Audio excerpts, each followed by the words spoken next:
ஒரு மனிதர் பனிமூடிய நிலத்தில் நடந்து செல்கிறார். அவரோட காலடி சோடுகள் தெளிவாக தெரிகிறது. ஆனால் சில மீட்டர் கழித்தவுடனே அந்த நபரோட காலடி சோடுகள் மறைந்து விடுகிறது. அங்கே பனிப்பொழிவு இல்லை, காற்று வீசவில்லை மற்றும் வேற யாரும் இல்லை. அப்படின்னா ஒருவர் பனியில் நடந்து கொண்டே எப்படி காலடி சோடுகளை விடாமல் செல்ல முடியும்? இது என்ன கேட்கவே மர்மமா இருக்கா? அவர் சென்ற பாதையில் அவரின் காலடி சோடுகள் தெளிவாகவும் ஆழமாகவும் தெரிகிறது. ஆனால் சில தூரம் சென்றவுடன் காலடி சோடுகள் திடீரென மறைந்து விடுகிறது. அதற்கு பிறகு உள்ள பனி யாரும் நடக்காதது போல் சீராக தடயமின்றி கிடைக்கிறது. சிறிது நேரத்தில் அந்த நபர் அவர் நடந்து சென்ற பாதையில் இருந்து மறைந்து விடுகிறார். இதனை பார்த்த அந்த பகுதி மக்கள் பல்வேறு கருத்துக்களை சொல்றாங்க.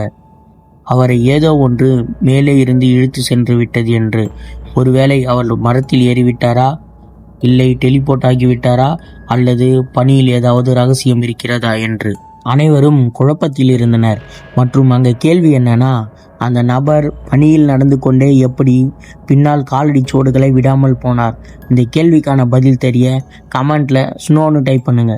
பதில் என்னன்னா, அந்த நபர் பனியால் சற்று மூடப்பட்டிருந்த உறைந்த ஆற்றின் மீது நடந்து சென்றார். உறைந்த ஆற்றின் மேல் இருந்த பனி மிகவும் லேசாக இருந்ததால் அவரது எடையில் கால் தடங்கள் தெரியவில்லை. அதனால் தான் சாதாரண பனிப்பாதையில் நடந்தபோது காலடி சோடுகள் தெளிவாக தெரிந்தன. மேலும் உறைந்த ஆற்றின் மீது நடந்தபோது காலடி சோடுகள் தெரியவில்லை. இந்த மாற்றத்தினால் தான் காலடி சோடுகள் திடீரென மறைந்து போனது.